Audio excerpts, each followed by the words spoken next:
Don Beckler, single payer now. I have a question for Jerry and Terry.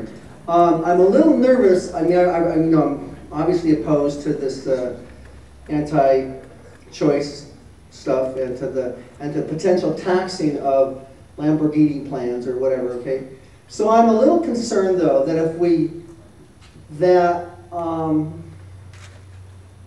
in fighting against that, once let's say we get the anti-choice stuff out of the bill, a bunch of people will then go, aha, we got victory. Or with the Lamborghini stuff, we say, oh, we didn't tax the thing, then aha, we got victory. But still, the major bill there, which is a leave no insurance company behind bill, thanks to Mark Piatowski, he gave me that this afternoon. Well, it'll be a you know what I'm saying? Could be declaring victory, but it's not really in a way. I'm going to take the first shot only because I know that the crucial issue of reproductive rights, I think in some ways trumps the others, the other two. But I think the labor movement, and I'm speaking only for myself, but I'm speaking for 50 years of being a card-carrying member as well, that I think the labor movement might, at some level, not declare victory necessarily, but feel that the removal of the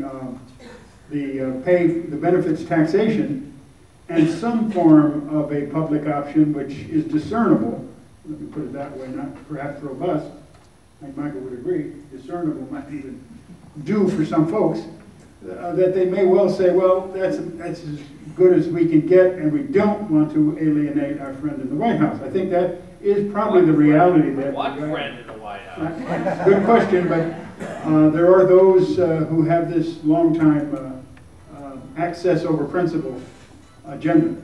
And so I think that could be a possibility. I think that is not where the labor campaign for single payer operated, and obviously the leadership from organizations like the California nurses, the California education employees, school employees, etc., and other major labor worker organizations around the country that we're working with that don't share that view. Now, the top of the house, as I kiddingly have for years called them, probably will take a look at some of that and try to find a way to rationalize this into some kind of a petite victory, if you will. On the other hand, I am going to turn this over to Terry, but I share, and I know it came up at the Executive Council meeting of the AFL-CIO last week, that the equal concern we should have as a labor movement surrounds the question of the attack on reproductive rights as well. And I certainly would hope we could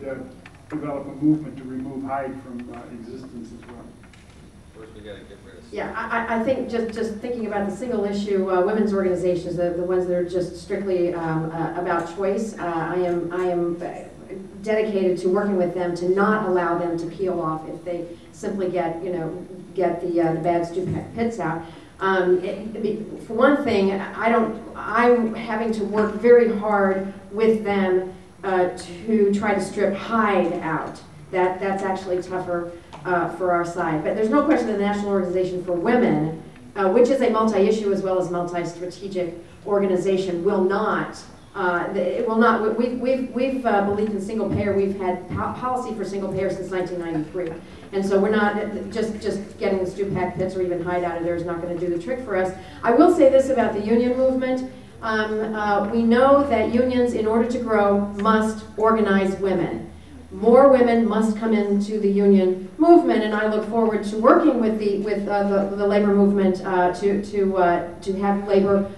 Give full support to women's reproductive rights in healthcare, and we will be giving full support to women unionizing. So. Russell Mokhiber from Single Payer Action. So, Michael, this question for you. California Nurses has been hypercritical of the Democratic bills in Congress, and Roseanne says in her statement that's in the package that the bill's beneficiary is the insurance industry, not the American people. If that's the case, why not take the reasonable next step, California Nurses Association, and say this bill ought to be defeated and we should start from scratch and push for single payer? That's going to be a question that hangs over the conference all weekend, and I'd like a direct answer from you. Well, we're not going to take a position until the final bill is done, through the Senate and the conference committee. So we're not prepared to take a final position. I think that the dynamic for us is difficult, and I'll just lay it out a little bit. It really doesn't have anything to do with maintaining relations with the White House, because they got SEIU nurses to front for their program and AFSCME nurses and all these other nurses. So we're not really interested in that. There are some provisions in the bill for nurse education and training, for more monies for public health, monies that could keep Cook County hospitals open.